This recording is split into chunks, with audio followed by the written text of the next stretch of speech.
I noticed through the window night and day, and that was about it. And 3 days later, I realized I haven't even slept.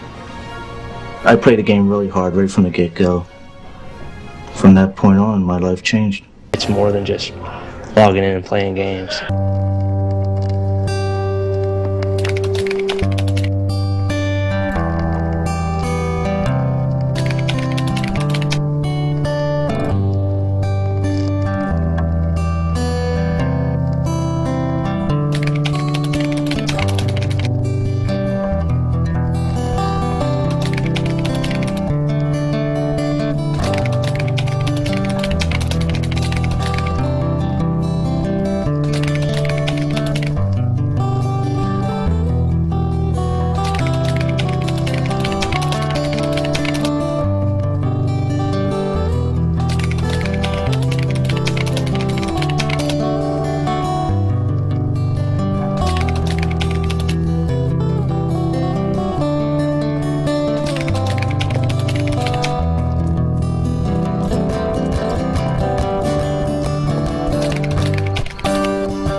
They let you be who you want to be, with no limits basically except for the game mechanics, and even gender. You can be whatever gender you feel like being. It really lets you be free from your physical body, and I like that. If you were to meet me somewhere else in real life, in the wheelchair, you would jump to conclusions. Good or bad, you would. And that's not, it's human nature.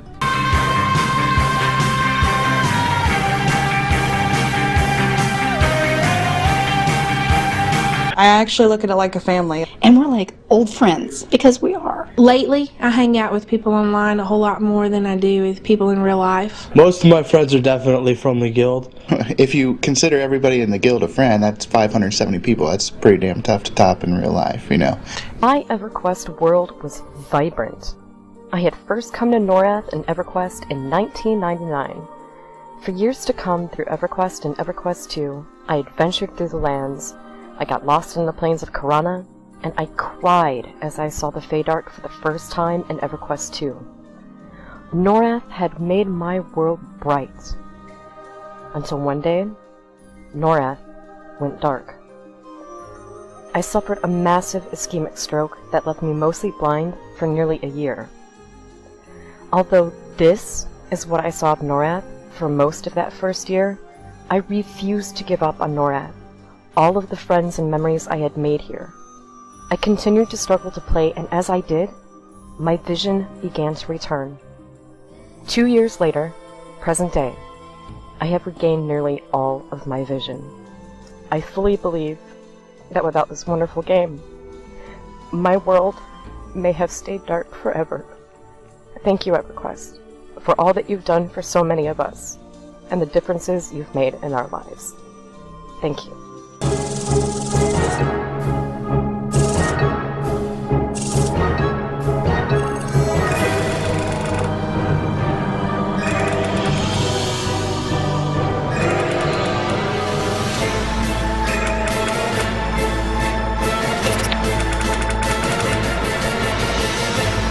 Started playing EQ1 in 2002.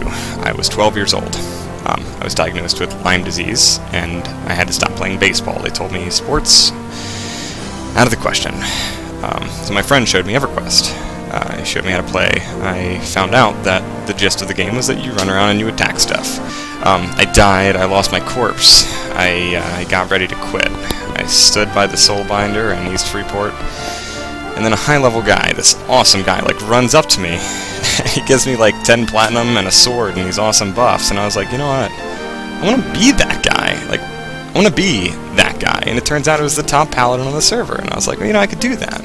He rescued me from a horrible, abusive relationship, and he introduced me to the world of Everquest. It was down to this. We had something more than Everquest in common. Yeah. There was more than Everquest there, but Everquest was something we could do together, and it really helped cement the relationship. When we moved in together, I just felt that, oh, this is the person. I knew so much about him already that it just seemed natural.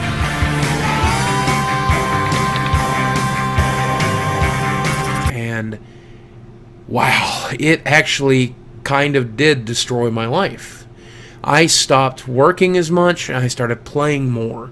Playing constantly, 2 hours a day, 4 hours a day, 6 hours a day, 8 hours a day, 12 hours a day. I was playing EverQuest like it was a career. And in fact, it replaced my career. And I had put a lot of investments in place that would pay back to me. So I was able to support myself right at the poverty line for a long time. But EverQuest gave me the shield to protect myself so that I could get out there and I could interact with people. And I joined a guild, and I became a guild officer, and eventually I became a guild leader. And I ran raids, and we organized these things with that because my life is better. My life is what I want it to be. The noise in my head is calm. And I owe that to Brad McQuaid. I owe that to Sony Online Entertainment. You guys saved my life. There's no other way to put it. While I was running Murgle's Menagerie with some friends, a girl joined our group, and she and I spent the evening hunting goblins, looting treasure, and we became fast friends.